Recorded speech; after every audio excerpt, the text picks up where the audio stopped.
अनेक अनेक विचारों से, अनेक अनेक भावों से, अनेक अनेक शब्दों से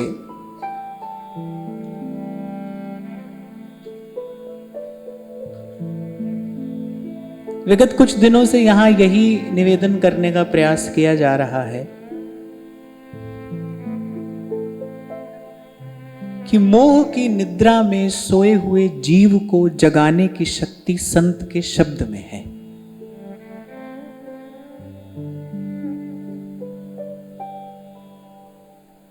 और मैंने कहा था आपसे कि जागृति ही मनुष्य की शक्ति है। उसका बल, उसका सामर्थ्य, उसकी बुद्धि, उसकी विद्या, उसका कौशल, जो भी उसके पास में है, वो तभी है जब वो जागृत है। निवेदन किया था मैंने आपको कि सोते हुए हाथी से जागती हुई चींटी का बल अधिक है। चींटी जागती हो और हाथी सोता हो, उस समय, उस दशा में, उस अवस्था में जो जागती हुई चींटी है उसका बल अधिक है।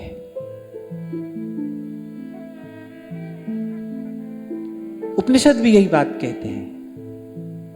पहली बात कहते कि अरे उठिए, जागिए, क्या सब सो रहे हैं? तो संत कहते हैं हाँ, मोह निशा सब सोवन हारा। करे जिसका विवेक सोया है वो सोया ही है। जागा सो जन जानिए, जिसका जगा विवेक, जिसका विवेक जगा है वो जगा है। और विवेक क्या है? विवेक क्या है? व्यास जी से पूछा था किसी ने कि विवेक क्या है। वो दो चार प्रश्न बड़े अच्छे लगते हैं मुझे, क्योंकि पूछने वाले कौन थे? स्वयं विश्वनाथ थे। व्यास जी का जीवन व्यर्थ ना हो जाए, खेचा खेची में जन्म ना बिगाड़ बैठे, विश्वनाथ ने कृपा की। दो तीन बात पूछी बाबा विश्वनाथ ने। व्यास जी अभिषेक करके निकले थे मंदिर से, महादेव कृपा करके सन्मुख आ गए ब्राह्मण का वेश धारण करके। कह रहे व्यास जी दो तीन बातें आप बताइए हमको कि विद्या की प्राप्ति का फल क्या है, क्यों पढ़ना चाहिए? व्यास जी ने कहा भाई पढ़ने लिखने का फल यही है कि अकल आ जाए। बोले विद्या की प्राप्ति का फल यही है, विवेक जग जाए। बोले विवेक क्या है? व्यास जी ने कहा कि अरे आप तो काशी के निवासी हैं, कैसे कैसे प्रश्न पूछते हैं। यानी वो तो विद्वानों की नगरी है, वहां तो राह चलता व्यक्ति भी दिव्य श्लोकों से विश्वनाथ की स्तुति करता है। सारे विश्व को चमत्कृत कर देने वाली अनेक अनेक प्रतिभाएं वहां से उद्भूत हुई है। आप तो काशी के निवासी हैं, कैसे कैसे प्रश्न पूछ रहे हैं। क्या होता है ना, बहुत बड़े विद्वान से कोई जाकर ये पूछे दो और दो कितने होते हैं, तो कहेगा मुझसे कैसा प्रश्न पूछ रहे हो भाई।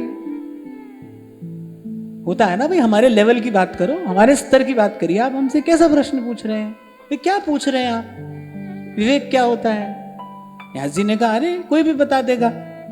सत्य और असत का बोध, इसी को विवेक कहते हैं। झूठ और सच का पता चल जाए, झूठ क्या है, सच क्या है, अपना क्या है, पराया क्या है, हित क्या है, अहित क्या है, इसका विवेक हो जाए, यही विवेक है। और फिर ब्राह्मण ने कहा बोले दो प्रश्न के उत्तर आपने दे दिए, एक और भी बता दीजिए। आपने कहा सत्य और असत का बोध हो जाए। आप तो बहुत बड़े विद्वान हैं, बहुत बड़े पंडित हैं, तो आपको तो हो ही गया होगा। सत्य क्या है? फिर ये भी बता दीजिए लगे हाथ कि सत्य क्या है। व्यास जी ने कहा हम क्या बताएं, ये तो तुलसी बाबा की मानस गा रही है। रचना हुई थी उस समय मानस की, चारों ओर मानस की कीर्ति, कौमुदी का नर्तन हो रहा था। महादेव ने सत्यम शिवम सुंदरम कहकर अपने त्रिशूल से हस्ताक्षर किए थे उस पर। बोले व्यास जी ने कहा हम क्या बताएं, सत्य क्या है।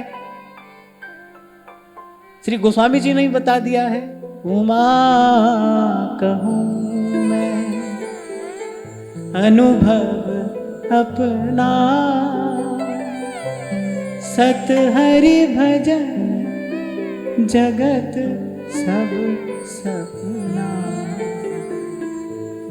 अब ब्राह्मण ने कहा कि अच्छा ठीक है, अपना उत्तरीय वस्त्र अपने कंधे पर रखकर चलते बने और कहते हैं कि व्यास जी आपसे बड़ा अभागा तो हमने कोई नहीं देखा। व्यास जी ने कहा अर्थात? बोले एक व्यक्ति तो है जो जानता ही नहीं है विद्या की प्राप्ति का फल क्या है, जिसे ये पता ही नहीं है विवेक क्या होता है, जो ये जानता ही नहीं है सत्य और असत क्या है। आप तो जानते हुए भूले फिर रहे हैं। 2 दिन पहले मैंने आपको कहा था ना, भूल न जानने में नहीं है। आप कुछ नहीं जानते तो ये आपकी भूल नहीं है। वो ध्यान से सुनना, ये बहुत काम की बात है, आपके मेरे सबके काम की बात है। आप और मैं कुछ नहीं जानते, ये आपकी मेरी भूल नहीं है। आप और मैं जो जानते हैं उसको नहीं मानते, उसका आदर नहीं करते, ये हमारी भूल है। जो हम जानते हैं हम उसको भी कहां मानते हैं। आप में से यहां कौन ऐसा है जो ये जानता नहीं हो कि भाई खाली हाथ आए थे खाली हाथ जाएंगे? कोई है यहां पर ऐसा? कोई यहां पर ऐसा बैठा हो जिसको कभी भीतर बैठे अंतर्यामी ने यह अनुभव ना कराया हो कि संसार के सारे संबंध निष्फल हैं, निस्सार हैं? कोई है यहां पर ऐसा? पर जानते हुए भी व्यक्ति बिल्कुल उससे विपरीत दिशा में प्रयास करता है ना, ये भूल है। इस भूल को मिटाना है, अर्थात अपने विवेक का आदर करना। 3 दिन पहले भी हम जब चर्चा कर रहे थे तो 5 बातें जो कही गई कि कौन सुंदर होता है, सुंदर होता कौन है। एक बात तो मैं भी आपको अपने छोटे से अनुभव से कह रहा हूं कि सुंदरता का आपके रंग रूप से कोई बहुत ज्यादा लेना देना नहीं है। रंग रूप से कोई बहुत अधिक लेना देना नहीं है।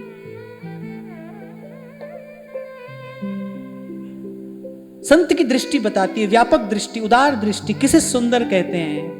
कहने जिसका तन परिश्रम करता हो, जिसके मन में संयम हो, जिसकी बुद्धि में विवेक हो, जिसके चित्त में अनुराग हो, जिसका अंतःकरण कर्तापन से मुक्त हो, वो सुंदर है। और इसके बीच में मैंने कहा था क्या है? कहने विवेकवान होना।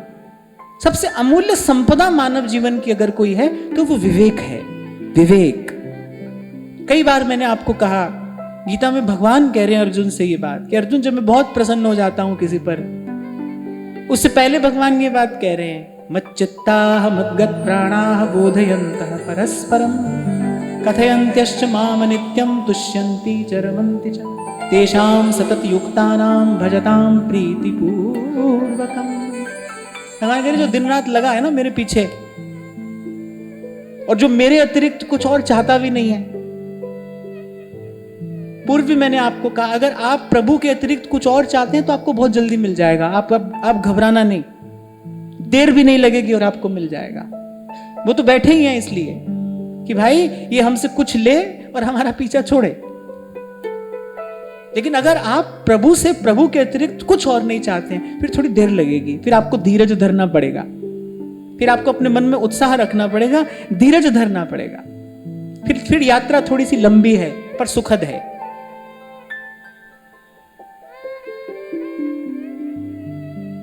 क्या कह रहा था मैं इससे पहले?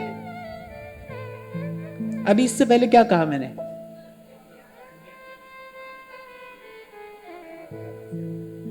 तुम बताओ। हाँ, इनसे पूछना था मुझे।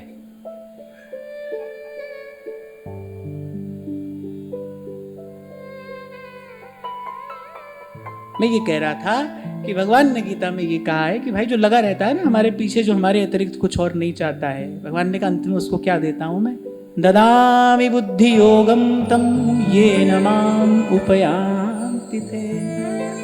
जब पहली बार मैंने इन श्लोकों का चिंतन किया था तो मुझे लगा कि लो, ये कह रहे हैं कि भाई जब हम बहुत प्रसन्न हो जाते हैं, सबसे अधिक प्रसन्न जब हम होते हैं तो हम क्या देते हैं? बोले बस विवेक दे देते हैं। माने जीवन में जो प्रकाश होता है वो कहां से होता है? विवेक से होता है। विवेक से। आपकी बुद्धि में विवेक हो। बुद्धिमान होना एक बात है, बुद्धिमान तो सब है भाई, कोई भी मूर्ख नहीं है, सब बुद्धिमान है। 1 रुपए का 10 रुपया कैसे बना ले सब जानते हैं। जानते नहीं है तो कम से कम पीछे तो लगे ही हैं, प्रयास तो कर ही रहे हैं। कोई सफल होता है, कोई असफल होता है। अच्छा लगे हाथ, एक बात और भी मैं आपको बता दूं कि इस दिशा में मनुष्य व्यर्थ ही प्रयास करता है। मेरी बात कुछ लोगों को अस्वीकार हो सकती है, पर सत्य यही है। इस दिशा में मनुष्य व्यर्थ ही प्रयास करता है। जे ही जस जग रघुपति करहि, सोते ही छीन तस। और मैं नहीं कह रहा हूं, ये मैं नहीं कह रहा हूं, महादेव कह रहे हैं, ये तो महादेव के शब्द हैं। उमा दारू जोशित की नाई, दारू माने काठ, जोशित माने पुतली, काठ की पुतली को जैसे नचाने वाला नचाता है ना, यानी सब ही नचावत राम गुसाई, और सब में मैं भी आता हूं, आप भी आते हैं, संसार भी आता है, इस संसार को बनाने वाला भी आता है, ब्रह्मा विष्णु महेश भी आते हैं, सब ही नचावत राम गुसाई। इसलिए आपको मैंने उस दिन कहा था, अगर विवेक जगेगा तो आप सत्य वस्तु को, सार वस्तु को प्राप्त करने का प्रयास करेंगे, निसार वस्तु को नहीं। परिश्रम तो आप कर ही रहे हैं, मेहनत तो आप कर ही रहे हैं, खून पसीना बहाता है व्यक्ति, कितनी मेहनत संसार में करता है, चक्की में पिसता है, दिन में भोजन का चैन नहीं है, रात को नींद नहीं है, इससे अधिक परिश्रम और क्या होगा। पर कि पाता क्या है, वही जो राम रचि राखा। आपका कभी कोई परिश्रम असफल नहीं हुआ, बताओ, कभी परिश्रम असफल नहीं हुआ? हुआ है ना। कभी बिना मांगे कुछ नहीं मिला? मिला है ना। अर्थात ये नियंत्रण किसी और के हाथ में है। सुनहु भरत भावी प्रबल, बिहसि कहे मुनिनाथ, हानि लाभ जीवन मरण, जस अपजस विधिहार। ये नियंत्रण तो किसी और ने अपने हाथ में रखा है, नहीं तो भाई मनुष्य को जीने ना दे। अगर ये भी आपके मेरे हाथ में आ जाए तो मनुष्य को जीने न दे। यहां तो बिल्कुल विपरीत दृश्य देखा जाता है भाई। मूर्ख को तुम राज दिए हो, पंडित फिरे भिखारी, कर्म की गति न्यारी, कोई देने वाला और है। ये विज्ञान, ये गणित, ये कोई और देख रहा है, कोई और चला रहा है। खैर, हम तो कुछ और बात कर रहे थे। हम ये कह रहे थे विवेक सबसे मूल्यवान है। जीवन की संपदा क्या है? विवेक है।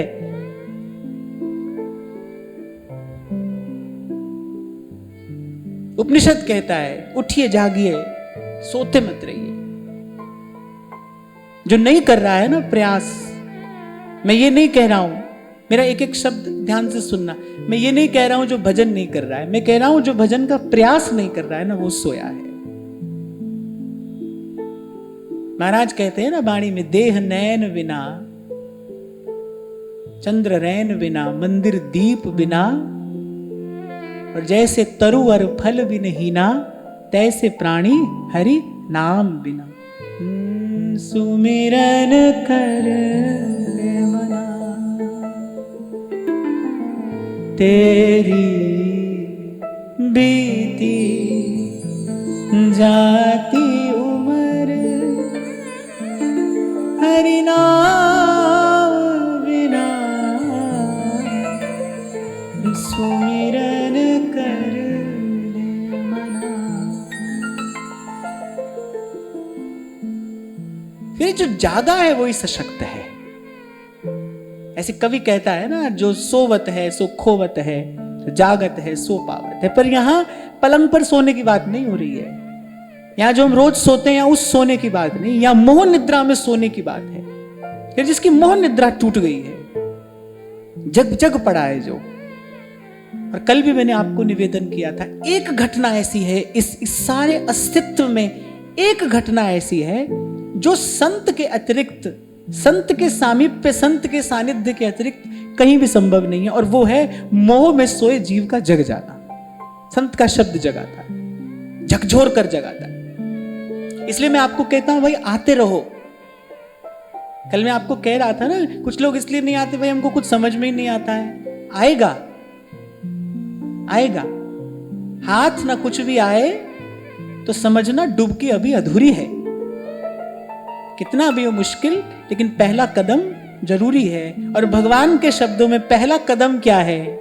अपनी ओर अगर चलना हो, सत्य की ओर यदि चलना हो, सच्चे सुख की ओर यदि चलना हो, परम शांति की ओर यदि चलना हो, तो पहला कदम क्या है? देखो, कहने वाले ने कितनी सुंदर बात कही है। आप अगर इसका विचार करो, वो कह रहे हैं तट पर बैठे बैठे तेरे हाथ नहीं कुछ आएगा।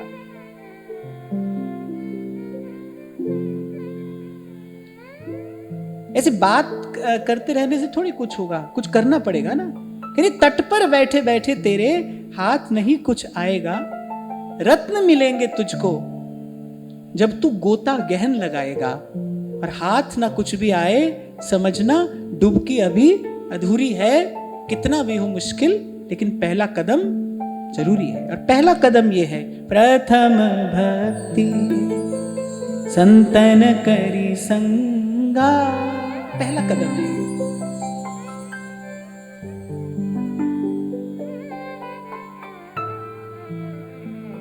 देखता हूं ना मैं, बच्चे हैं इसलिए नहीं आते, बोले हमारी समझ में नहीं आता है। भाई यहीं से ही तो सच्ची समझ मिलती है। मैं कह रहा हूं कि जीवन की संपदा विवेक है, सबसे अमूल्य धन विवेक है। और वो विवेक कहां से मिलता है? करे कहीं से नहीं मिलता है भाई। बिनु सत्संग विवेक ना हुई, यहां से मिलता है। इसलिए मैं यहां जो माता पिता यहां पर बैठे हैं, मैं उनको भी ये बड़ा विनम्र निवेदन करना चाह रहा हूं कि बालक का आपके प्रति कर्तव्य बाद में है, पहला आपका कर्तव्य है बालक के प्रति। पहला कर्तव्य आपका है बालक के प्रति। बालक तो अबोध है, वो तो कुछ नहीं जानता है। और ये भगवान की बड़ी कृपा है कि हम ऐसी पवित्र भूमि पर जन्मे हैं, जहां ये वो देश है, ये वो भूमि है जहां पूरी जीवन यात्रा संस्कारों के साथ ही आगे बढ़ती है। अरे जब व्यक्ति चला जाता है ना, तो भी उसको जिस प्रकार से विदा किया जाता है ना, उसको भी कहते हैं अंतिम संस्कार। संस्कार से ही जन्मा है वो, गर्भाधान संस्कार से जीव का आह्वान किया जाता है। सुसंस्कृत होकर, विकृत होकर नहीं, काम और वासना से विकृत होकर यहां जीवात्मा का आह्वान नहीं किया जाता था। काम और वासना के वशीभूत होकर केवल काम क्रिया का परिणाम नहीं होता था यहां पर बालक का जन्म। अब भाई बोया पेड़ बबूल का, तो फिर आम कहां से पाए? अगर आपकी क्रिया, आपके संकल्प के मूल में ही वासना है, तो भाई कोई संस्कारी जीव कैसे यहां पर आएगा? अभी कुछ दिन पहले एक बहुत पुरानी रिसर्च किसी का किया हुआ एक शोध प्रबंध मेरे हाथ में लगा, तो कुछ बात बड़ी अच्छी लगी। उसने कहा कि एक संतान हो जाने के बाद, संतानोत्पत्ति के बाद, बोले पति और पत्नी को कम से कम 3 वर्ष का संयम तो अवश्य रखना चाहिए। अगर ये भी नहीं रखा तो बोले जो अगला बालक होगा वो तन से भी दुर्बल होगा और मन से भी दुर्बल होगा। और ये खूब देख सकते हो आज आप समाज में, खूब देखो आप, ये आपकी आंख के सामने है। शक्ति का संचय तो संयम से होता है ना। जीवन में संयम है तो शक्ति का संचय होगा। पूछ लेते हो आप बस ये बात कि भाई हमारा मन हाथ में नहीं आता, मन लगता नहीं, मन नहीं लगता। क्यों नहीं लगता भाई? ताकत चाहिए, मन को कहीं लगाने के लिए ताकत चाहिए। मन को कहीं से खींचकर कहीं ले जाने के लिए आपका सबल समर्थ होना आवश्यक है। अगर आपके जीवन में शक्ति का अपव्यय होगा तो कहां मन नियंत्रित होगा? तो ये तो वो पवित्र भूमि है जहां पति और पत्नी देवाराधन करके, हमारे यहां संतानोत्पत्ति यज्ञ जैसा पवित्र कार्य होता है। जब देवाराधन करके सूक्ष्म जगत से किसी पवित्र आत्मा का आह्वान करते थे। एक स्त्री सोचती थी कि मेरी संतानोत्पत्ति सफल हो, क्योंकि संत कहते हैं जननी जने तो भक्त जन, कै दाता कै सूर। भाई जो जन्म ले रहा है या तो भक्त हो, पहली बात तो कहते हैं भक्त हो। पहली इच्छा तो माता की यही होती थी कि मेरा बालक भक्त हो, वो भगवान की भक्ति करे। पर भक्त दुर्लभ है, फिक्र नहीं तो दाता हो। दाता माने समाज की सेवा तो करे, राष्ट्र की सेवा तो करे, हित साधन में तो लगे कम से कम। ऐसे पशु की तरह खा पी सोकर मर तो नहीं जाए और फिर कह रहे कै सूर, फिर शूरवीर हो, राष्ट्र रक्षा के लिए अपने प्राणों का बलिदान देने वाला हो। 3 बात कही है कबीर ने, जननी जने तो भक्त जन, कै दाता कै सूर। वो कह रहे या तो मन प्रभु को देने वाला हो, या तन समाज की सेवा में लगाने वाला हो, या धन साधन सेवा में लगाकर अपना जीवन सफल करने वाला हो। बोले कुछ तो हो। कह रहे नहीं तो जननी बांझ रहे, काहे गंवावे नूर। तो पहले माताएं इतनी सभ्य और सुसंस्कृत होती थी ना, उनको पता था कि भाई संतानोत्पत्ति तो यज्ञ जैसा पवित्र कार्य है। ऐसे देवाराधन करके फिर संयोग होता था, फिर सूक्ष्म जगत से किसी पवित्र आत्मा का आवाहन किया जाता था। इसीलिए इसलिए आने वाले को संतान कहा जाता था। संतान माने, संतान में दो शब्द है, संतान, संत आन, कोई संत आए। संत माने जो सद्गुणों से भरा हो, संत आन। किसी भी परिधि में, किसी भी क्षेत्र में आप कार्य करते हो, आप विद्यार्थी हैं, आप व्यापारी हैं, आप समाज सेवक हैं, आप कहीं भी कुछ भी कार्य कर रहे हैं, पर ध्यान रखना शक्ति के संचय में सुख है, शक्ति के संचय में ही कल्याण की मंगल कामना निहित है, और शक्ति का संचय संयम से साधा जाएगा। और संयम एक ऐसा संस्कार है, एक सूत्र दिया है मैंने आपको, संयम एक ऐसा संस्कार है, संयम एक ऐसी वृत्ति है, संयम एक ऐसी साधना है जो बिना सत्संगति के जीवन में सध ही नहीं सकती। सत्संगति से जीवन में संयम आता है। आज का मनुष्य ऐसा ही है ना भाई, वो धर्म से बचकर निकलने की बात करता है। धर्म कोई जेल खाना नहीं है, धर्म कोई जेल खाना थोड़ी है। ऐसा समझ लो कि जीवन की गाड़ी में धर्म क्या है, जीवन की गाड़ी में लगने वाली ब्रेक है, बहुत जरूरी है। वो नहीं है क्या? मैं कई बार पहले भी आपसे पूछता था कि भाई कोई बहुत महंगी गाड़ी लेकर आया आपके पास, बोले आओ आपको घुमा कर लाते हैं, और जैसे ही आप बैठने लगे बोले गाड़ी तो बहुत बढ़िया है, 8-10 करोड़ की गाड़ी, पर ब्रेक नहीं है इसमें, आप बैठोगे उसमें?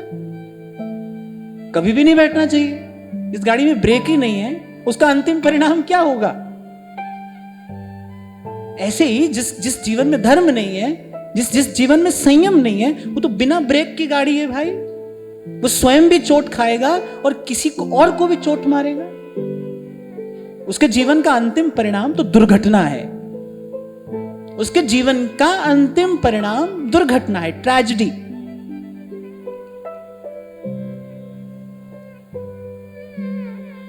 आज असल में हुआ क्या है कि जो पद मैं अपने मन में लेकर आया था, आज वहां व्यास जी भी कुछ ऐसी ही बात ही कह रहे हैं। वो कह रहे हैं, सोई जननी जो भक्त ही जावे। ये जो मैं बार बार धर्म पालन की बात करता हूं ना, क्योंकि ये श्री गीता जी का सिद्धांत है, ये मानस का उद्घोष है, ये श्रीमद् भागवत का हार्द है। तुलसी बाबा कहते हैं, आज्ञा सम न सुसाहिब सेवा। अरे आज्ञा पालन जैसी कोई और सेवा नहीं है। शास्त्र ने जो आज्ञा दी है, गुरुजनों ने जो आज्ञा दी है, उस आज्ञा का पालन करना ही सबसे बड़ी सेवा है। और जहां आप लोग संसार में व्यवहार में रहकर भजन साधन करने का प्रयास करते हैं, सदा स्मरण रखना भाई, धर्म से विरति, संसार से मुक्ति धर्म साधन से होगी। जो भी आपका धर्म है उस धर्म का पालन करिए। अभी कुछ दिन पहले एक संत ने मेरे को बहुत अच्छी बात कही, सुन के मुझे बड़ा आनंद हुआ। बोले आप अपने धर्म का पालन करते हुए, आप अपने कर्तव्य का निर्वाह करते हुए, आप पुरुषार्थ करते हुए, बोले 2 माला भी करते हो ना, ठाकुर जी उसको 100 के बराबर लेता है। और किसी और पर आश्रित रहकर आप पुरुषार्थ कर सकते हैं, बस आप छोड़ छाड़ कर आ गए,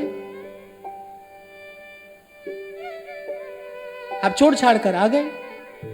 एक बात मैं आपको बताऊं, जो खिलाता है ना, जो खिलाता है वो वस्तु देने के साथ साथ पता नहीं कितने मनोरथ भी आपको दे जाता है। तभी तो कबीर कहते हैं, कबीरा टुकड़ा ग्रस्त का 2-2 उंगल दांत। अरे 2-2 उंगल दांत, कबीरा टुकड़ा ग्रस्त का, जो दे जा रहा है आपको। मैं तो ये मानता हूं भाई, जो देता है ना, जो जिस भाव से भी देता हो, उसका लेने की भी और उसको पचाने की सामर्थ्य भी केवल ठाकुर जी में है, और किसी में नहीं है। वो ही समर्थ है बस। मनुष्य का कर्तव्य तो यही है, पुरुषार्थ करता हुआ, अपने कर्तव्य का पालन करता हुआ। जहां अभी मैंने सुंदरता की परिभाषा कही, ये मेरे शब्द नहीं है, ये तो जीवन मुक्त महापुरुषों की वाणी है। श्री स्वामी शरणानंद जी महाराज पहली बात कहते, कहते शरीर परिश्रमी हो। पहली बात, कोई कारण होगा ना जो ऐसी बात कह रहे हैं। उन्होंने सारा जीवन सच्चिंतन को समर्पित किया है।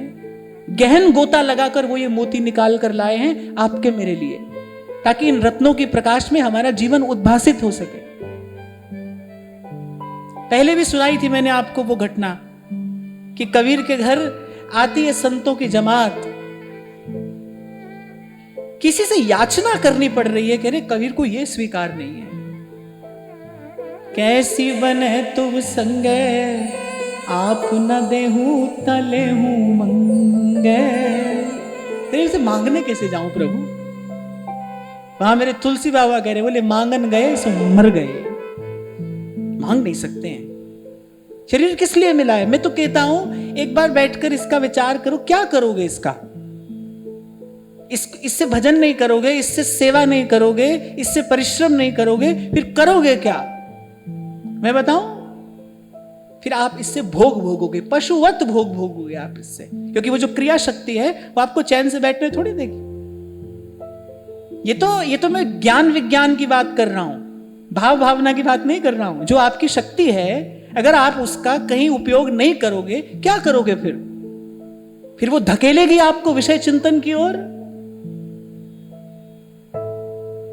तो इसलिए भाई सद्धर्म का पालन करिए, जो जिसका धर्म है वो उसका पालन करे। तो यह व्यास जी थोड़ी थोड़ी बात सबके लिए बता रहे हैं। सबसे पहले व्यास जी माताओं की बात करते हैं। एक स्त्री पूर्णता को प्राप्त होती है ना जब वो माता बनती है।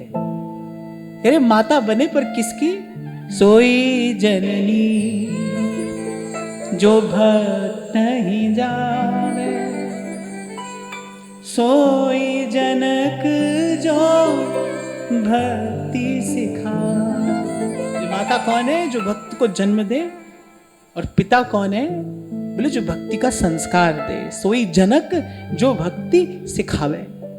इसलिए मैंने कहा कि आज संयोग से ये पद मेरे हाथ में आ गया, इसलिए मैंने आपको निवेदन किया कि बालक का कर्तव्य तो आपके लिए बाद में है, पहले आपका कर्तव्य है बालक के लिए।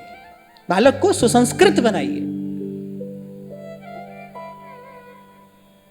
आपने मेहनत ही नहीं की, आप बस एक बात कह देते हो कि नहीं आते बच्चे, सत्संग में नहीं आते। ये जो आते हैं, ये जो आ रहे हैं, ये कहां से आ रहे हैं, आप ही लोगों के बीच में से ही तो आ रहे हैं। ये किसी और संसार से तो नहीं आए हैं। अभी आज 1-1:30 बजे शंभू जी आए मेरे पास, तो वो 3-4 दिन पहले वो बच्ची आई थी ना। अब देखो ये भी उसका भाव रहा होगा। मैं तो हालांकि ऐसी बात कभी कह नहीं पाता हूं। उस दिन पता नहीं क्या था, मैं किस भाव में बैठा था। उसने कहा आप कागज पर राधा नाम लिख दो, मैंने कहा मैं हाथ में लिख देता हूं। आज शंभू जी का मुझे फोन आया कि वो उस बच्ची की इच्छा है कि फिर जब हमको चले जाना है यहाँ से, फिर पता नहीं कब वापस आना होगा, मेरी इच्छा ये है कि आप मुझे दीक्षा देकर ही भेजिए।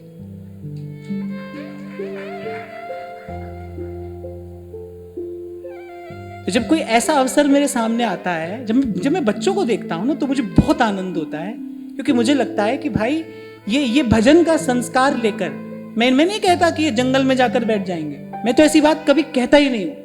मैं कहता हूं ये जीवन की जिस परिधि में जाएंगे वहां प्रकाशित करेंगे उसे, कि जहां भी जाएंगे ये जो भजन का संस्कार लेकर जाएंगे। और आज संसार को सबसे अधिक इन्हीं की आवश्यकता है। तो मैं आपको ये बात कहना चाह रहा हूं कि आपने मेहनत नहीं की, आपने परिश्रम नहीं किया, आपने बस ऐसे ही थक कर हार मान लिया। आपने कहा नहीं आते हैं बच्चे। अरे कैसे नहीं आते हैं? एक सीमा तक, एक आयु तक तो बालक के चिंतन पर भी मां का अधिकार होता है। जो बालक का चिंतन है ना, उस चिंतन पर भी माता का अधिकार है। और मैं कहता हूं कितनी भी विकट, कितनी भी विकृत परिस्थिति जीवन में क्यों ना हो जाए, पर अंदर का एक तार तो बालक का माता के साथ जुड़ा ही रहता है। जननी का संकल्प कभी व्यर्थ नहीं जाता, जा ही नहीं सकता। अगर एक माता सुसंस्कृत होकर शुभ संकल्प करे बालक के लिए, तो बालक संस्कारी होगा, नहीं होगा तो हो जाएगा। और आपने यदि एक संस्कारी बालक इस संसार को दे दिया, मैं एक माता की बात कर रहा हूं, एक माता ने अगर एक संस्कारी बालक संसार को दे दिया, उसने अपना धर्म पालन कर दिया, उसके प्रसाद स्वरूप उसको त्याग और वैराग्य जैसे दिव्य भाव सहज में भगवत कृपा से प्राप्त हो गए। मैं कोई भाव भावना में बहकर नहीं कह रहा हूं ये बात, ये जीवन का सत्य है। पर मैं बहुत क्षमा याचना करते हुए ये बात कह रहा हूं कि जाने क्यों कुछ ऐसी धर्म की दुर्व्याख्याएं हुई कि हम लोग बस ऐसी पलायन को ही धर्म समझने लगे कि बस बचकर भाग जाओ, कहीं जाकर बैठ जाओ, बचकर भाग जाओ। नहीं भाई, मुझे ये ठीक नहीं लगता। रामधारी सिंह दिनकर राष्ट्र कवि, वो उनका एक कविता संग्रह महाराज जी रश्मि रथी, सूर्यपुत्र कर्ण की गाथा उन्होंने लिखी है। और मुझे लगता है कि जैसे आध्यात्म के अद्भुत सिद्धांत उन्होंने उस कविता संग्रह में उड़ेल दिए। अद्भुत रचना है राष्ट्र कवि की। कभी कभी उसके एक दो सर्ग तो ऐसे हैं जिसमें सच में आध्यात्म के ही सब सिद्धांत कवि ने कह दिए हैं। कभी अवसर मिला तो मैं जरूर कुछ बात आपको सुनाऊंगा। वो कहते वर्षों तक वन में घूम घूम बाधा विघ्नों को चूम चूम, सह धूप घाम पानी पत्थर पांडव आए कुछ और निखर, सौभाग्य न सब दिन सोता है, देखो आगे क्या होता है। आप थक कर हार मत मानिए, आप थकिए मत, हारिए मत। मैं फिर कह रहा हूं, ये मनुष्य का जीवन पशुवत भोगने के लिए नहीं मिला है भाई। आप चाहें तो आप देवताओं का सिंहासन हिला सकते हैं। ऐसी सामर्थ्य ईश्वर ने मनुष्य को देकर भेजा है। आपको वो सामर्थ्य कहीं से लानी नहीं है, प्रभु ने, प्रकृति ने वो सामर्थ्य आपको देकर भेजा है। इसीलिए उपनिषद कहता है उत्तिष्ठत जाग्रत प्राप्य वरान निबोधत।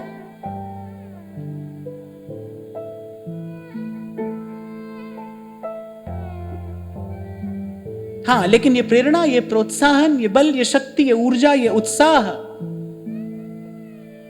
ये जीवन में किसी सत्पुरुष के आए बिना प्राप्त नहीं हो सकता। जब जीवन में कोई सत्पुरुष आता है, वो संचारित करता है दिव्य ऊर्जा।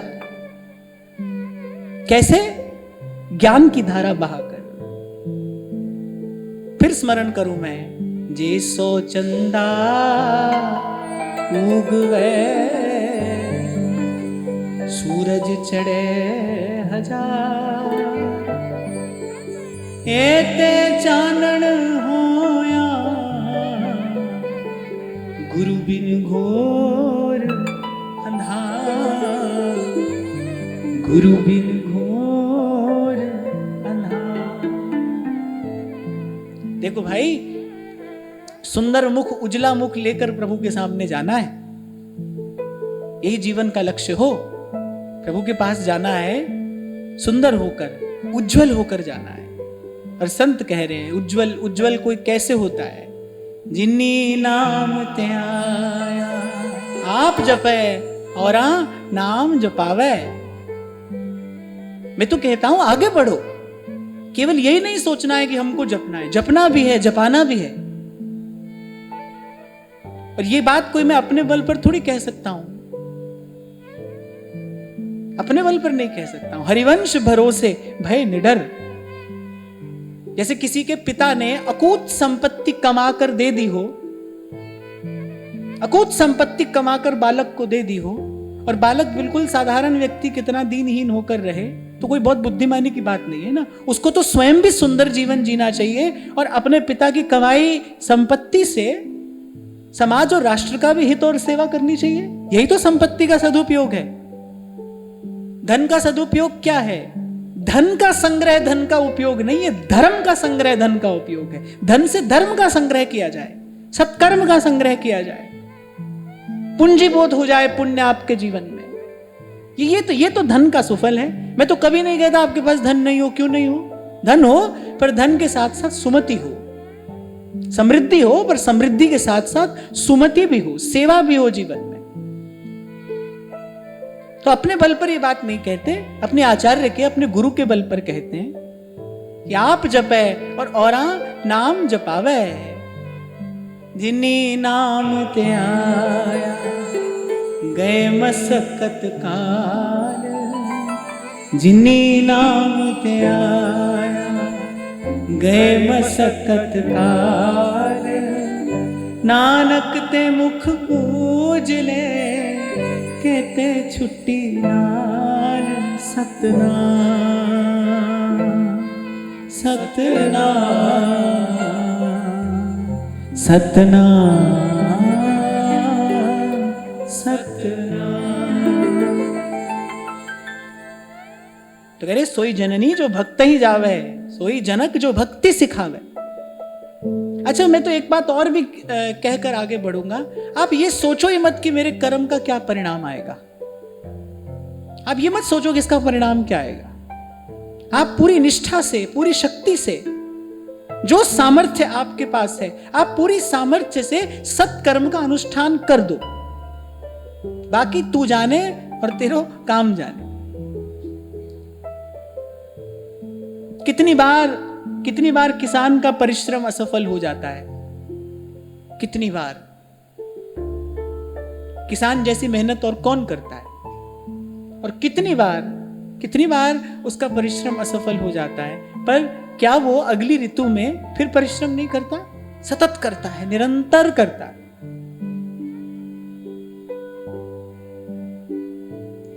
मेरी दृष्टि में तो इस धरा पर सबसे बड़ा देवता भूमिपुत्र ही है, जो अन्न उत्पन्न करता है। किसान सबसे बड़ा देवता है, अन्न पैदा करता है वो।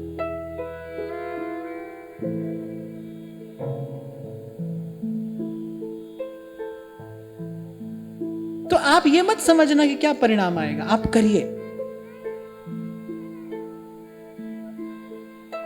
मैंने बहुत पहले कहीं पढ़ा था, I am not doing the good Karma for the sake of pleasing someone, this is between me and God. उसने कहा मैं कोई भी सत्कर्म किसी को रिझाने के लिए, प्रसन्न करने के लिए नहीं करता हूं। ये तो मेरे और प्रभु के बीच की बात है, प्रभु को दृष्टि में रखकर करता हूं।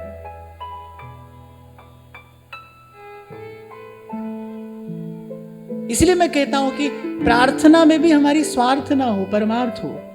आप ये मत कहो कि मेरे घर बारिश हो जाए, आप ये मत कहो मेरा बालक भजन करे। अपनी प्रार्थना को उदार बनाइए और विस्तृत करिए। एक माता ये कहे कि इस संसार में जितने बालक हैं सब संस्कारी हों। अपनी करुणा का जल तू बहा दे, कर दे पावन हर एक मन का को। और आप लिखवा कर ले जाओ मुझसे, आप अपने मन में सद्भाव रखकर आप करिए प्रभु से ऐसी प्रार्थना। किसी का कहीं होगा नहीं होगा, जितना होगा आपका अवश्य हो जाएगा। आपका मन निर्मल अवश्य हो जाएगा, आपका चित्त प्रसन्न अवश्य हो जाएगा। अपनी करुणा का जल तू बहा दे, कर दे पावन हर एक मन का कोना। हम चले नेक रस्ते पे, हमसे भूल कर भी कोई भूल हो। और बड़ी सुंदर परिभाषा, बड़ी सुंदर व्याख्या, बड़ा सुंदर अर्थ, बड़ा वास्तविक अर्थ भूल का हमको संतवाणी देती है। भूल क्या है? बोले ना जानना भूल नहीं है, जाने हुए को नहीं मानना भूल है। ये भूल हमसे ना हो, इसी की बात कर रहे हैं। भूल कर भी कोई भूल ना हो हमसे, हम अपने विवेक का आदर कर पाए।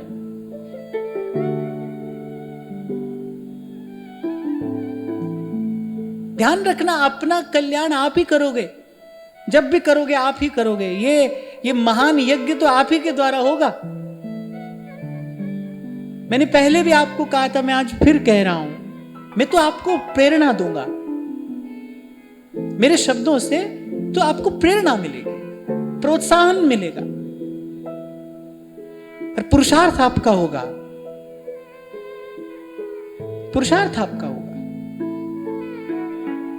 फिर व्यास जी कह रहे जननी सोई जो भक्त ही जावे, जनक सोई जो भक्ति सिखावे, सोई गुरु जो साधु सिवावे। अरे गुरु कौन है? अब देखो, ऐसा नहीं है कि मैं अपनी खबर नहीं लूंगा, अपनी भी लूंगा। ऐसे जननी का कर्तव्य है, जनक का कर्तव्य है। ऐसे गुरु कौन? अरे जो साधु की सेवा में लगा दे। अब आज तो हम लोग कहते हैं भाई हमारा चेला हमको छोड़कर कहीं जाए नहीं, देखे ही नहीं। सेवा तो बहुत दूर की बात है भाई।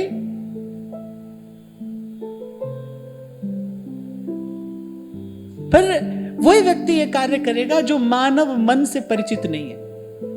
मानव मन को अगर सर्वाधिक बात कोई असह्य है ना, मानव मन को अगर कुछ सर्वाधिक असह्य है तो वो बंधन में रहना है, बंधन में रहना। आप जैसे ही किसी को नियंत्रित करने की चेष्टा करते हैं, भीतर से सब आदर सम्मान स्नेह समाप्त हो जाता है।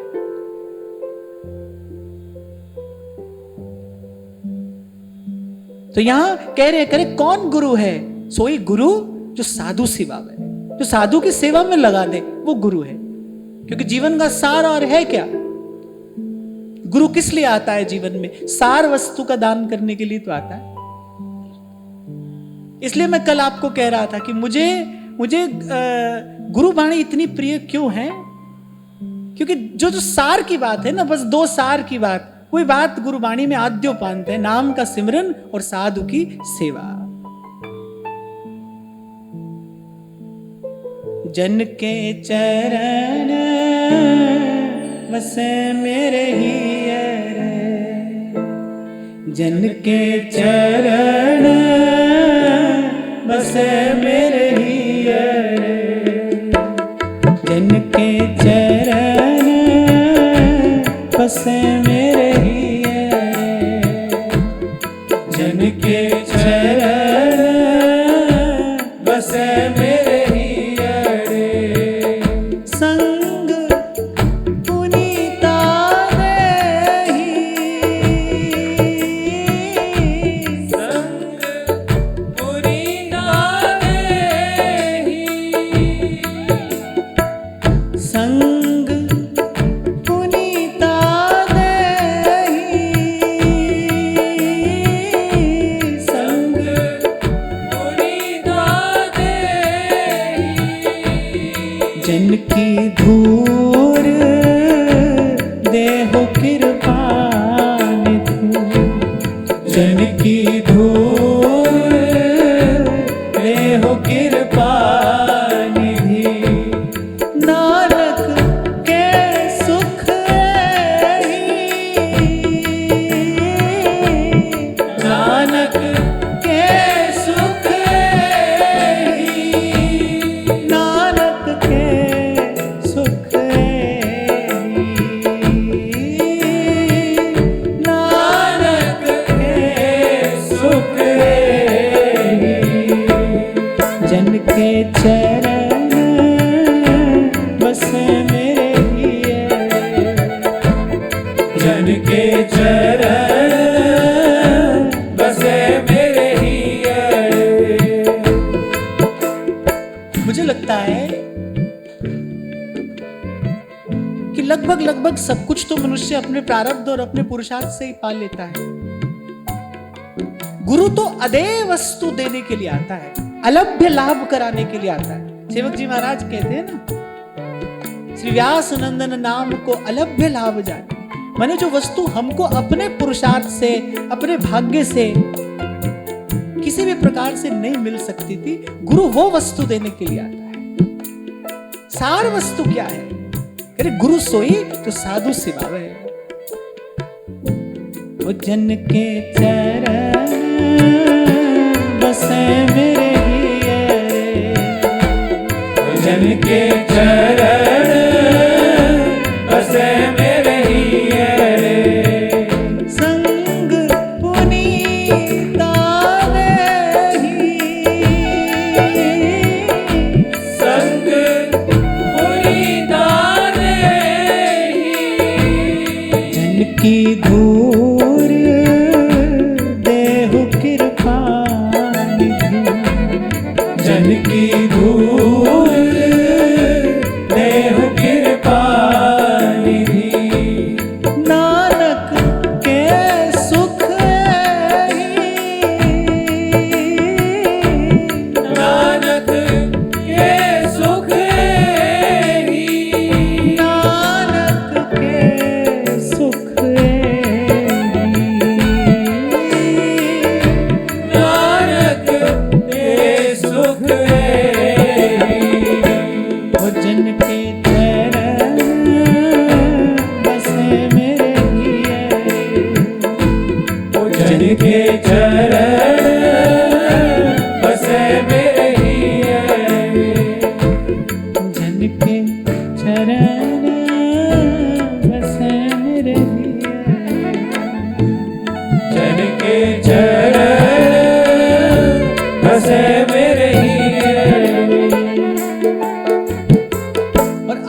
मेरे लिए तो भाई यही गुरु आज्ञा है। सेवक जी महाराज ने कही, श्री हरिवंश जो कही, श्याम श्यामा पद कमल संगी सिर नायो। जो प्रियालाल के निज जन हैं, जिनके जाने जानिए जुगल चंद सुकुमार, किसके चरण तर मस्तक रखने की बात ध्रुवदास जी कहते हैं, जिनके ही बसत है श्री राधा वल्लभ लाल। तिनकी पद रज धोए ध्रुव, पीवत रहो सबका। इसलिए दो पंक्तियां बड़ी प्यारी लगी। जन की धूर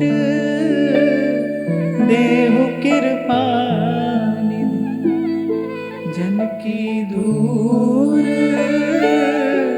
देहु कृपा निधि। और तो कोई चमत्कार मैंने अपने जीवन में देखा नहीं और देखने की कोई इच्छा भी नहीं है। ये चमत्कार मैंने अपने जीवन में देखा है, कैसे संत की चरण धूल माथे पर आकर लगती है और जन्म जन्म का बिगड़ा मन सुधरने लगता है। अब मोहे राम लागते मीठे, भगवान मीठे लगने लगते हैं, मधुर लगने लगते हैं।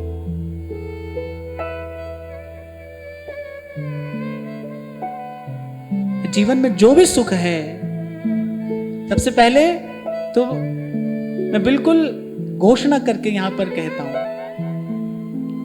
कि इन संतों की कृपा हुई और हमारे जीवन में सुख और आनंद की वर्षा हो रही है। कोई शिकायत नहीं है, कोई अभाव नहीं है, कोई कमी नहीं है।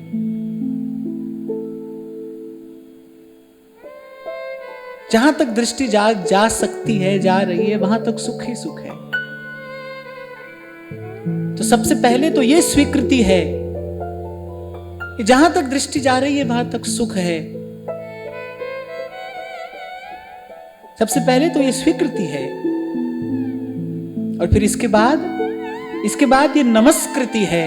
सुख तेरा दिता लिए, सुख तेरा दिता लिए।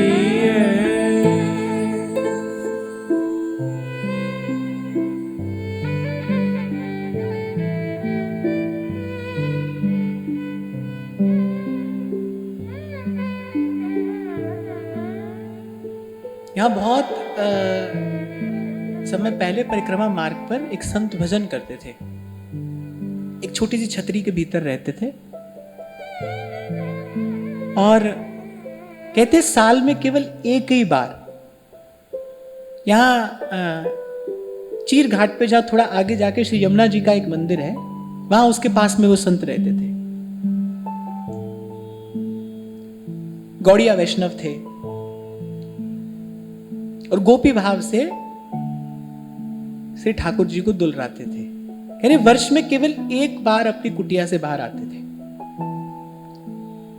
पूर्ण रूपेण सखी का भाव धारण करके उसी श्रृंगार से सुसज्जित होकर रहते थे। लेकिन कैसे, कितनी गरिमा, कितनी मर्यादा, कि कभी अपनी कुटिया से बाहर झांक कर नहीं देखा। सूर्य का प्रकाश भी वर्ष में एक ही बार देखते थे, जब अपने गुरु को प्रणाम करने के लिए जाते थे। और गुरु भी उनकी भाव भावना से पूर्ण रूपेण परिचित थे। कहते हैं कि जब गुरु को प्रणाम करने जाते थे ना, तो गुरुदेव हंसकर कहते थे दारी आई का। अरे जो गौड़िया उपासना का भाव है, परकिया के भाव से श्री ठाकुर जी का भजन वहां किया जाता है, तो कहते थे दारी आई का। ये जब प्रणाम करते थे तो क्योंकि वर्ष में एक बार जाते थे, और कहते हैं कि उनके गुरुदेव की कुटिया के बाहर अनेक अनेक संतों का, भक्तों का जमावड़ा होता था उस दिन कि आज उनका दर्शन होगा। लेकिन भूमि पर दृष्टिपात करते हुए अपने गुरु के चरणों में प्रणाम करके वापस कुटिया में लौट जाते थे। कभी संसार की ओर आंख उठाकर देखा नहीं। तो गुरुदेव कहते थे अरे दारी आवे ही ना है। हंसते हुए गुरुदेव कहते थे दारी आवे ही ना है, और बड़े संकोच में कहते थे, बोले यार छोड़े ही ना है। बोलिए छोड़ते ही नहीं, मुझे आऊं कैसे। ये मैं आपको उस दिन कह रहा था, किसी ने कहा ना आप बहुत एकांत में रहते हो। मैंने कहा रहते नहीं भाई, वो रखता है। कौन रहता है? सुख तेरा दिता लइए, सुख तेरा दिता लइए, तुद पावे ता नाम जपावे, सुख तेरा दिता लइए, सुख तेरा दिता लइए। तो कहते सोई गुरु जो साधु सिवावे, और फिर कह रहे साधु कौन? साधु सोई जो विषय छुड़ा, साधु सोई जो विषय छुड़ावे। गुरु क्यों साधु का सेवन कराएगा? क्योंकि गुरु जानता है ये जो मन का कलमश है ये बिना साधु की सेवा के धुलेगा नहीं, साधु सेवा के बिना नहीं धुलेगा। क्या हित कीजे साधु संगति सो जावे कलमश जी को। आप जितनी बार संत के शब्दों को गाओगे ध्याओगे, उतनी बार आप गोता गहन लगाओगे। जितनी बार एक ये शब्द ऐसे हैं समय की धूल जिनको मैला नहीं कर सकती। एक ये शब्द ऐसे हैं जो कभी पुराने नहीं पड़ेंगे। जैसे हमारे ठाकुर जी हैं ना, दिने दिने नवम नवम, ऐसे ही ये संतों के शब्द हैं। लक्षण बता रहे हैं। बोले गुरु कौन? जो साधु की सेवा में लगा दे, श्रद्धा और विश्वास की संपत्ति देकर, नाम का दीपक उसके हृदय में जलाकर साधु की सेवा में लगा दे। और साधु कौन? कहते साधु सोई जो विषय छुड़ावे, वो साधु है। कल इसी बात पर हमने बड़े विस्तार से चर्चा की ना। किसी ने प्रश्न किया कैसे पता चले हम संत के सानिध्य में हैं? भाई विषय का विष उतरने लगता है संत के सानिध्य में। यही संत की सन्निधि का परम लक्षण भी है और परम प्रसाद भी है। कोई कितना भी इस वासना से युक्त जीव क्यों ना हो, पर संत की सन्निधि समर्थ है। धीरे धीरे, हाँ ये घटना घटेगी धीरे धीरे। हम गाते ही हैं, शरण जिसको दे दी हृदय से लगाया, उठाकर जगत से विपिन में रमाया, हटाकर विषय पंख को धीरे धीरे प्रिया लाल के प्रेम सर में नवाया, महारंक को प्रेम साधन लुटाया, महारंक को प्रेम साधन लुटाया। उन्हीं व्यास नंदन की जय बोलते हैं। हम भी जब आए थे भाई तो 10 बातें थी मन में। मैं तो कभी नहीं कहता हूं कि कोई जन्म से सिद्धि आए थे हम। खूब भरा था संसार हमारे मन में भी। 10 बातें भरी थी। फिर देखा समय के साथ 8 रह गई, फिर 6 रह गई, फिर 4 रह गई। और इसी परिवर्तन ने सदा प्रोत्साहित किए रखा। इसी परिवर्तन का अनुभव करके मैं आपसे भी कहता रहा, भाई कोई यहां तक भी लाया है, तो यहां तक लाया है, आगे भी लेकर जाएगा, वो आगे भी ले जाएगा। और इसी में सुंदरता है भाई।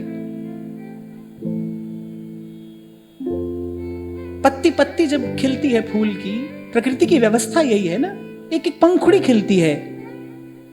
पहले कली आती है, फिर वो विकसित होती है, फिर एक एक एक एक पंखुड़ी खुलती है। यही जीवन की सुंदरता है।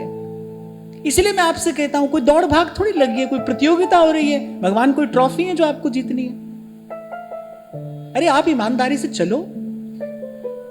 कल भी मैंने आपको कहा था, आज फिर कह रहा हूं, कोई कोई मतलब नहीं है कि आप भजन कितना करते हो, मतलब ये कि ये कितना मानते हैं। ये आपके भजन को मान भी रहे हैं कि नहीं मान रहे हैं, आप किए चले जाओ।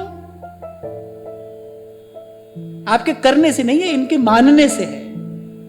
ये मानते हैं कि नहीं मानते, ये आपकी भावना को स्वीकार करते हैं कि नहीं करते। और किसकी भावना को कब स्वीकार करते तो आज तक कोई जान ही नहीं पाया। पूजा की थाली की तरफ नहीं देखते,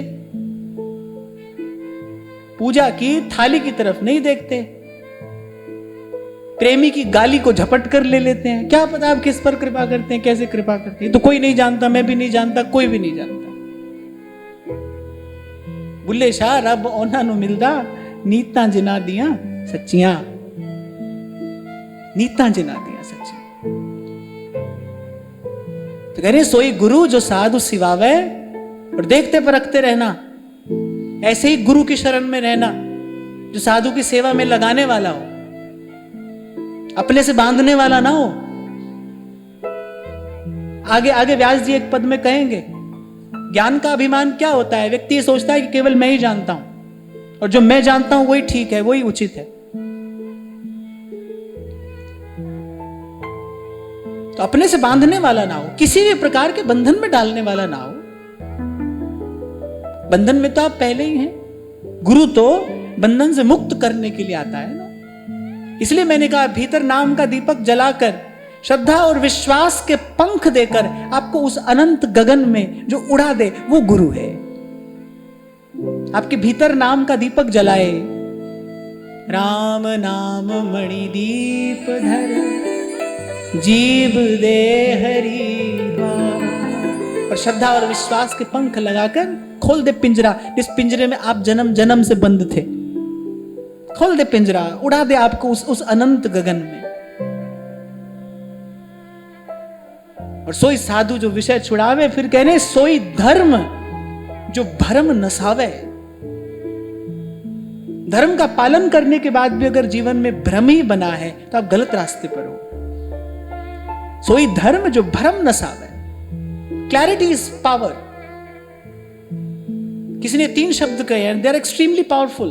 क्लैरिटी इज पावर। उलझन ना हो मन में। मन में उलझन हुई तो आपकी सारी जीवनी शक्ति का अपव्यय हो जाएगा। ताना बाना बुनते रहोगे और आप समय निकल जाएगा। मन में उलझन ना हो, रास्ता बिल्कुल सीधा स्पष्ट दिखाई पड़े आपको, क्योंकि रास्ता सीधा और स्पष्ट है। जो वस्तु जैसी है वो वैसी दिखाई पड़े, इसी को क्लैरिटी कहते हैं। स्पष्ट दर्शिता, पारदर्शिता। रास्ता तो बिल्कुल सीधा सच्चा है। कहते हैं ना, रास्ता तो सीधा ही है, मोड़ तो सारे मन के हैं, मोड़ तो सारे मन में हैं, रास्ता तो सीधा है। तो धर्म सोई जो भरम नसावे, जो मन में द्वंद्व न रहने दे, मन में कोई दुविधा न रहने दे। अरे कब पहुंचेंगे, कैसे पहुंचेंगे, ये प्रश्न तो बाद के हैं ना। पहले तो ये है कि कहां पहुंचना है, जाना कहां है, लक्ष्य क्या है। हाथ में माला और मन में संसार का ताना बाना। साधु का सा वेश है और वृत्ति धावमान है संसार के संग्रह की ओर। ऐसी दुविधा, ऐसा भ्रम जीवन में ना हो भाई। संतों से हमने यही सीखा, जो हम भले बुरे सोते। भाई जैसे भी हैं प्रभु आपके सामने हैं, कि भीतर बाहर से ऐसे बटकर नहीं रहना। जो आपको भीतर बाहर से ऐसे बटा बटा न छोड़ दे, वो धर्म नहीं। जो तन मन प्राण एक कर दे, मन क्रम वचन तुम्हारी आशा। कोई पूछ नहीं रहा है भगवान के दरबार में कितना भजन किया है कि नहीं किया है, जब किया है कि तब किया है। कोई पूछ नहीं रहा है, वहां पर कोई नहीं पूछ रहा है। यही दरबार दीन को आदर। फिर जो सच्चा होके चला गया है उसका आदर है वहां पर। तो रीति सदा चलिया। 4 पंक्तियां याद आ रही हैं मुझे। कभी बहुत पहले कही थी, कहते हैं कि वो बराबर दिल में है, वो बराबर दिल में है, पर फासले भी साथ रखता है। महाराज भी वाणी में कहते, कह रहे घट घट में है पर कोई न पहुंचन हार।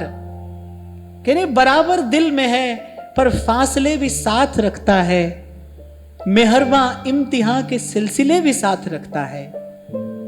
बनाते ही चले जाना नहीं है शौक बस उसका, बनाते ही चले जाना नहीं है शौक बस उसका, फना के वास्ते वो जलजले भी साथ रखता है। और भुला न दें हम तुम उसे खुशियों के मेले में।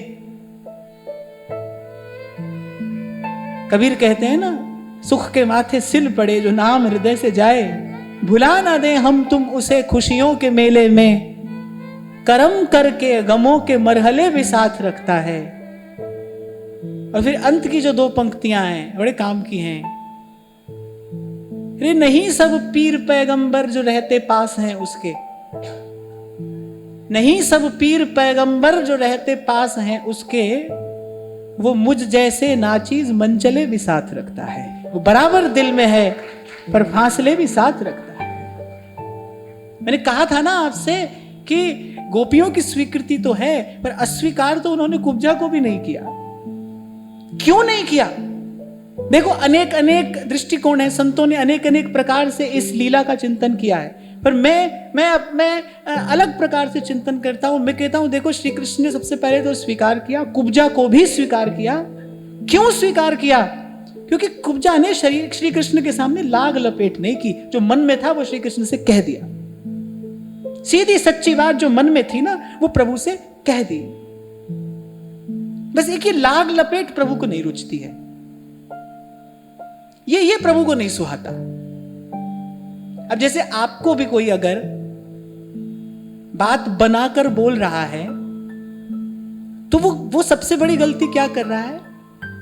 अब जैसे मुझे मान लो कोई बात बनाकर बोल रहा है तो वो 2 गलतियां कर रहा है ना। एक तो वो अपने आप को बुद्धिमान समझ रहा है, ये छोटी गलती है, और बड़ी गलती है कि मुझे मूर्ख समझ रहा है, ये बहुत बड़ी गलती है। तो लाग लपेट करता है ना तो कोई ठाकुर जी के सन्मुख, तो वो कहते हैं अरे ये काम का नहीं, इसको छोड़ो। कुब्जा ने अपने मन की बात सीधी सच्ची कह दी, आप चाहिए और ऐसे ही चाहिए। मुस्कुराकर श्री कृष्ण ने स्वीकृति दे दी। तो कहने वाला कह रहा है नहीं सब पीर पैगंबर जो रहते पास हैं उसके, और मुझ जैसे नाचीज मन चले भी साथ रखता है। उसका द्वार सबके लिए खुला है। वहां ये नहीं पूछ रहा है कोई क्या करके आए हो, कैसे करके आए हो। अब जैसे हो वैसे चले जाओ ना। कहने का तात्पर्य यह कि हमारी चेतना बटी ना रहे, बिखरी हुई चेतना ना वो हमारी, वही आपको दिन प्रतिदिन दुर्बल किए चली जा रही है। आपकी बटी हुई चेतना, आपके मन मस्तिष्क में कुछ और चल रहा है, आपकी वाणी कुछ और कह रही है, आपकी चेष्टा कुछ और दिखा रही है, आप कहीं और जा रहे हो। तो कह रहे धर्म सोई जो भरम नसावे, जो बिखरी चेतना को एक कर दे वो धर्म है। और कह रहे सोई धन जो धर्म बढ़ावे। धन क्यों है? जो जिससे धर्म का संग्रह किया जाए, धर्म साधन करने के लिए धन है। इसलिए मैं ये नहीं कहूंगा कि बेकार की बात है, धन क्या करोगे, ना धन हो, खूब शुभकामना आपके लिए, पर देखना साथ साथ में सुमति भी हो, धर्म का सदुपयोग करने की सामर्थ्य भी हो, योग्यता भी हो। हाँ, बंदर के हाथ में कोई तलवार दे दे तो उसका परिणाम तो आप सब लोग जानते हो ना। ऐसे ही अयोग्य अपात्र के हाथ में जब शक्ति, सत्ता, धन, सामर्थ्य आता है तो वह स्वयं का पतन तो कराता ही है, पर अनेक के कष्ट का, पीड़ा का कारण भी बनता है। ऐसा ना हो। तो सोई धर्म जो भरम नसावे और सोई धर्म जो प्रीति बढ़ावे। फिर कह रहे सोई शूर जो मन न चलावे। कबीर कहते हैं ना, भक्ति करे कोई सूरमा जो मन न चलावे, गिरी नहीं छाड़े ठौर। उस दिन पहले हम बात कर रहे थे ना, भाई देखो संसार में समय समय पर अनेक प्रकार के परिवर्तन आते हैं। ऐसे कभी कभी तो क्या होता है, एक आंधी सी चलती है, ऐसा लगता है सभी को बहा कर ले जाएगी ये। उस समय ध्यान रखना, संभाल करना अपनी, और गुरु चरणों से लगे रहना। गिरी नहीं छाने ठौर। एक पर्वत पर बड़े बड़े पेड़ भी उखड़ जाते हैं जब तूफान आते हैं, पर पर्वत अपना स्थान नहीं छोड़ता। चट्टान अपने स्थान से नहीं हिलती। कह रहे सोई शूर जो मन न चलावे, और सोई धीर जो चित्त न डुलावे। और ऐसे धीर तो हमने केवल श्री ठाकुर जी के भक्ति देखे हैं कि देह तो छूटेगो पे नेह ना छूटेगो माई। ऐसे धीर तो हमने भगवान के भक्ति देखे, चित्त नहीं डुलाया। फिर जिनकी नजरों में मोहन समाए, वो नजर फिर तरसती नहीं है। यहाँ दम दम में होते हैं सजदे, सर उठाने की फुर्सत नहीं है। जिनकी नजरों में मोहन समाए, जितना डोले कभी किसी का मुक्ति की ओर भी न मन जाए न चित्त। हमारे श्री ध्रुवदास जी महाराज तो रसिक शब्द की व्याख्या ही यही करते हैं। रसिक कौन? अरे छाण रसिक रसिकनी जू के रस विहार की बात, और ठौर न जाने न मन चले तासो रसिक कहिए। अभी आज तो क्या है ना, राधे राधे श्याम मिला दे करो, बोले बड़े रसिक हैं। यहां सुनो और कौन होता है रसिक? अरे छाण रसिक रसिकनी जू के रस विहार की बात, और ठौर न जाने न मन चले, अरे तासो रसिक कहिए। श्याम श्यामा सदा हमको प्यारे रहे, हम इन्हीं के रहे ये हमारे। तो सोई शूर जो मन न चलावे, सोई धीर जो चित्त न डुलावे। 2 दिन पहले मैंने आपसे कहा था कि कोई भी बात भूल जाना, एक बात याद रखना, तीनों लोकों की शक्तियां भी एक और मिल जाएं तो भी अगर प्रभु की इच्छा नहीं है तो कार्य नहीं होगा। और इसी प्रकार तीनों लोगों की शक्तियां एक और खड़ी हों आपके मार्ग में बाधा बनकर, और प्रभु आपके संग हैं, तो कार्य अवश्य सिद्ध हो। कहने वाला कहता है कि इस बात की चिंता नहीं है मेरे विरुद्ध कौन है, मुझे इस बात की कोई चिंता नहीं है मेरे विरुद्ध कौन है, मुझे इस बात का हर्ष है, आनंद है कि मेरे साथ कौन खड़ा है। सच्चे साहिबा क्या नाही घर तेरे, उस सच्चे साहिबा क्या नाही घर तेरे, नाम जिनके मन बसिया, नाम जिनके मन बसिया, ओ बाजे सबद घने रे, बाजे सबद घने रे, क्या नाही घर तेरे, ओ सच्चे साहिबा क्या नाही घर तेरे। फिर अंत में व्यास जी कह रहे हैं, सोई मुख जो हरि गुण गावे,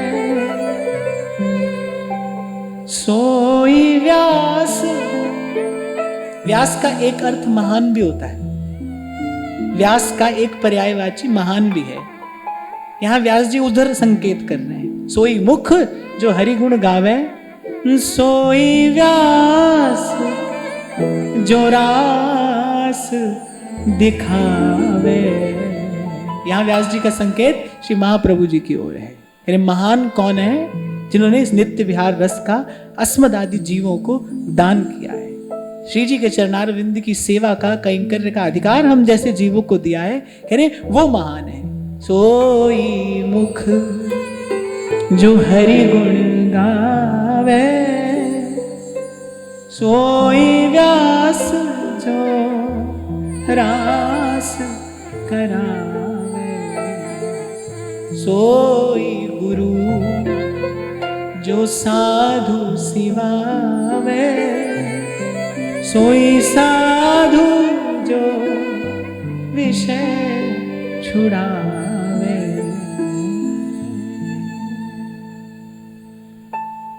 तो बस ऐसे ही संतों की सन्निधि में उनके इन वचनों का कथन श्रवण करते करते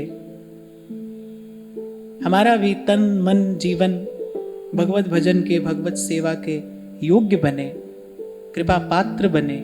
इसी निर्मल भावना के साथ आज की चर्चा श्री जी के चरणों में निवेदन करते हैं। महाराज जी के चरणों में प्रणाम। आप सब के हृदय स्थित प्रभु को, भाव प्रभु को नमन।